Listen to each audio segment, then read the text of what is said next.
Então, de volta, pessoal, continuando aqui o nosso domínio 5.0, falando de governança, risco e compliance. E vamos então ao nosso item 5.3, explicar a importância de políticas para a segurança organizacional. A gente vai falar um pouco aqui sobre essa parte de política pessoal, né, de pessoal vinculado ali a pessoas e tudo mais, diversidade de técnicas de treinamento, gerenciamento de risco de terceiros, um pouco aqui de dados, políticas de credenciais e políticas organizacionais. Começando aqui então com a nossa introdução, a segurança organizacional requer uma política de segurança escrita para ser bem-sucedida.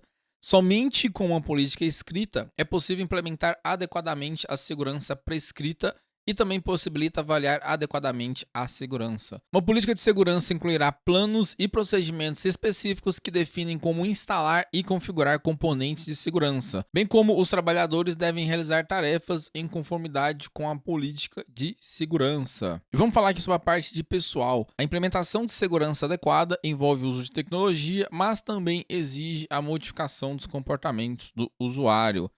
Se os funcionários não acreditarem e não apoiarem a segurança, eles frequentemente se oporão aos melhores esforços de segurança da organização. O elo mais fraco de qualquer estrutura de segurança são as pessoas que nela trabalham. Entender que seus funcionários dão suporte à segurança ou a estão desmantelando é fundamental para o projeto adequado de políticas, implementação de segurança e treinamentos de usuário. É o que a gente sempre diz, né, pessoal? Se os funcionários ali, eles não seguirem a política de segurança, não tiver um controle, uma forma de monitorar isso daí, nada adianta você ter essas políticas que vai ficar engavetado ali e ninguém vai pôr em prática. Uma política de uso aceitável, né, acceptable use policy aqui, o AUP. Uma política de uso aceitável define o que é e o que não é uma atividade, prática ou uso aceitável para equipamentos e recursos da empresa. É projetada para atribuir funções de segurança dentro da organização, bem como prescrever as responsabilidades vinculadas a essas funções. Uma política de uso aceitável define o nível de desempenho aceitável e expectativa de comportamento e atividade. A não conformidade com a política pode resultar em ações disciplinares, penalidades ou rescisão. É importante ter um AOP para esclarecer as expectativas dos funcionários e para proteger a empresa de possíveis danos. Normalmente, os funcionários devem ler e assinar um AOP como parte do processo de contratação e treinamento. Normalmente, o funcionário entra na empresa lá e tem esse termo de política de uso aceitável, né? O que ele pode fazer? O funcionário ele pode trazer o celular dele, o smartphone dele, usar a rede do Wi-Fi da empresa, mas aí se ele acessar determinado tipo de site, ele vai ter uma punição. Obviamente, a TI vai tentar travar isso, né? Mas aí, se ele usar algum método para burlar isso aí o chicote come, né? É advertência, suspensão, até mesmo demissão. Eu já vi alguns casos de empresas aí que o pessoal às vezes consegue burlar algum sistema usando algum proxy, depende de alguma coisa assim, e vai repassando isso para a empresa, né? E aí, quando eles descobrem quem que é o cabeça, a cabeça dele roda. Job rotation ou rotação de tarefas. A rotação de trabalho é um contrapeso à aplicação de separação de funções. Ela consiste na mudança periódica de tarefas ou descrições de trabalho atribuídas entre um pequeno grupo de trabalhadores. Isso reduz o risco de uma pessoa sair da organização sendo a única com conhecimento ou know-how de uma função crítica para a missão. Se todas as tarefas de alto nível forem realizadas por administradores individuais, o que acontece se uma pessoa sair da organização? Se ninguém mais tiver o conhecimento ou habilidade para realizar as tarefas, a organização sofre. A rotação de trabalho ajuda a garantir que várias pessoas tenham conhecimento para realizar cada tarefa. No slide é muito lindo, né? Tudo funciona. Na prática a gente vê que é só pessoa que mexe com aquilo e normalmente quando essa pessoa não tá, aquela tarefa ela simplesmente fica parada. Não tem ninguém que saiba ou ninguém que queira fazer aquele tipo de atividade, né? Então, assim, é bem complexo isso daí. E normalmente quando essa pessoa sai, alguém tem que assumir aquilo ali e a pessoa, obviamente, não tem treinamento e vai aprendendo isso aí que a gente chama na peita, né? Na raça mesmo ali. E, enfim, a empresa mesmo, alto escalão, não quer nem saber, né? Se tinha treinamento, se teve, enfim, ele quer simplesmente manter a continuidade de negócio ali, a continuidade de serviço. E aí o pessoal que tem aquele pertencimento da empresa ali, né, se sente na obrigação, tem medo de ser mandado embora, enfim, N motivos, acaba peitando, né, essas funções assim, sem treinamento e tudo mais, enfim. A gente sabe que isso para o ambiente organizacional não é muito legal, mas olhando pela parte de segurança, a gente tem essa questão aqui. Uma pessoa só entendendo o negócio ali é um risco. É um risco muito grande, porque ela conhece como funciona e ela acaba vendo as vulnerabilidades e ela pode tirar proveito disso. Mandatory Vacation, né, seria as férias obrigatórias, são uma forma de auditoria entre pares.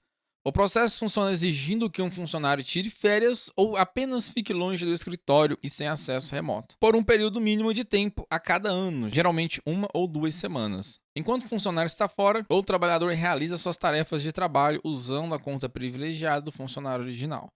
Esse processo é usado para detectar fraudes, abusos ou incompetência. Essa técnica é frequentemente usada em ambientes financeiros onde os ativos de alto valor são gerenciados. Você simplesmente fala para a pessoa tirar férias, você está suspeitando de alguma coisa ali, né? De algum tipo de desvio.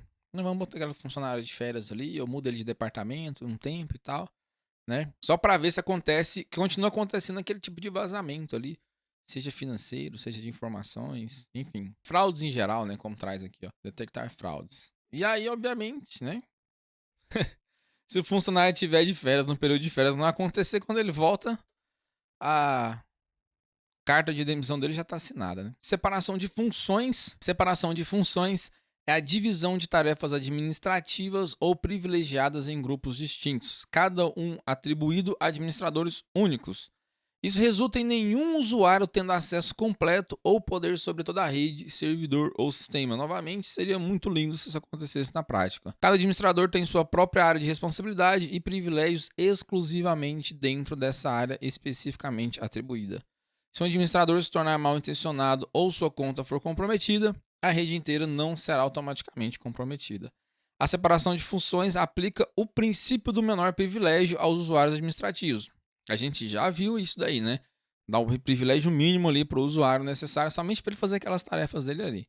No entanto, também exige que vários administradores trabalhem juntos, ou seja, controle multifuncional, para realizar tarefas de alto risco e abrangentes em uma organização. Isso ajuda a prevenir fraudes, reduzir erros e evitar conflitos de interesse. Eu já vi, pessoal, em uma determinada empresa, para fazer o pagamento no mês, os gestores eles tinham que juntar o poder do anel deles ali, entendeu? E para liberar a função ali, liberar o pagamento. Brincadeiras à parte, mas assim, cada um tinha que digitar a sua senha para poder liberar o pagamento ali para todo mundo. Toda vez por mês tinha que ser isso. Então tinha que estar tipo as 3 ou 4 pessoas, não me lembro exatamente, juntos para liberar o sistema lá para o banco liberar o pagamento. Justamente seria essa parte de separação de funções, né? Somente uma pessoa não era capaz de liberar o pagamento, tinha que estar as 3 juntas ali. Muito semelhante a isso também é quando você tem uma sociedade, uma empresa em sociedade. E a conta ali do banco, ela normalmente é vinculada a essas pessoas quando você não tem um administrador específico para isso. Então, grandes alterações ali, as pessoas também têm que estar junto ali para poder liberar.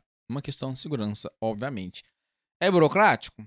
É, mas segurança e facilidade não andam juntos, a gente já sabe disso. Continuando aqui, o princípio do menor privilégio é a postura de segurança de que os usuários são concedidos apenas o acesso mínimo, permissões e privilégios necessários para realizar suas tarefas de trabalho. Como eu disse para vocês, a questão de dar o mínimo privilégio ali possível, né? Não lembro se a gente já viu isso daqui anteriormente ou se eu já comentei, enfim. Isso garante que os usuários não possam realizar tarefas além do escopo de suas responsabilidades atribuídas. A atribuição de privilégios deve ser revisada periodicamente para verificar a possibilidade de acúmulo de privilégios ou desalinhamento com as responsabilidades do trabalho. O acúmulo de privilégios ocorre quando os trabalhadores acumulam privilégios ao longo do tempo, à medida que as responsabilidades de seus cargos mudam. Simplesmente, ele hoje, pega um cargo de chefia, por exemplo, na tesouraria, um financeiro ali. Aí ele tem lá admin financeiro ou uma permissão especial ali para acessar esse sistema. Aí passa uns anos e ele vai para RH. E aí essa permissão dele do financeiro não sai, e continua com ela e vai para o RH. E aí tem permissão da RH também. Aí depois ele sai disso e vai para um outro departamento. E as permissões dele só vai juntando. Quando pensa que não, tá com mais permissão que os admin da TI. Quando os usuários têm muito privilégio, a organização corre um risco maior do que necessário. Quando os usuários têm pouco privilégio, não conseguem cumprir suas responsabilidades de trabalho. Acontece, pode acontecer, mas na maioria dos casos acontece de ter um privilégio a mais. Ou quando não tem privilégio, solicita privilégio e ganha um admin lá, um privilégio full. Clean Desk Space, que seria política de mesa limpa ou política de espaço de mesa limpa, é usada para instruir os trabalhadores sobre como e por que limpar suas mesas no final de cada período de trabalho. E às vezes durante também, né, entre o almoço ali e tal. Em relação à segurança, essa política tem como objetivo principal reduzir a divulgação de informações confidenciais.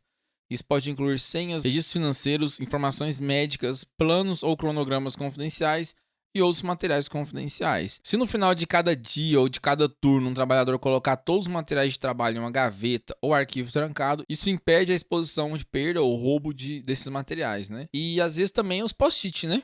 Vai colando senha de post-it no monitor à torta direita, e quando pensa que não, só tá cheio de post-it em volta do monitor. Background checks, as verificações de antecedentes são usadas para verificar se um trabalhador é qualificado para um cargo e não está desqualificado. Por exemplo, um novo candidato a um emprego pode ter a educação e as certificações corretas, mas não possuir a experiência de trabalho mínima exigida, sendo assim qualificado e desqualificado ao mesmo tempo. Ou às vezes tem uns antecedentes aí, né, pessoal? As verificações de antecedentes são usadas para verificar o histórico de trabalho, o histórico educacional, antecedentes criminais, se houver, certificações e verificação de autorização, bem como referências pessoais e profissionais, antecedentes criminais, às vezes o cara fez um desvio numa empresa ou algo do tipo, né? Enfim. O objetivo ou propósito das verificações de antecedentes é verificar se um trabalhador atual ou potencial é adequado para um cargo e para a organização e não será uma ameaça ou um prejuízo para a organização. Um tanto quanto óbvio, né, pessoal? Parece ser isso, mas às vezes não acontece. O pessoal de RH às vezes fica meio vislumbrado ali com a presença da pessoa. Às vezes a pessoa tem uma fala muito bonita, né? Explana muito bem, e aí eles esquecem de fazer esse tipo de verificação, ou às vezes nem tem políticas para isso, né? O NDA, Non-Disclosure Agreement, que seria um acordo de não divulgação, é um contrato que proíbe informações confidenciais, secretas, proprietárias e ou pessoais específicas de serem compartilhadas ou distribuídas fora de um conjunto prescrito específico de indivíduos ou organizações. Muitos funcionários devem, ao serem contratados, assinar um NDA que os proíbe de divulgar detalhes internos a qualquer entidade externa, junto com a política de uso aceitável. Normalmente tem esse NDA, principalmente se é da área de TI, da área de segurança e tal.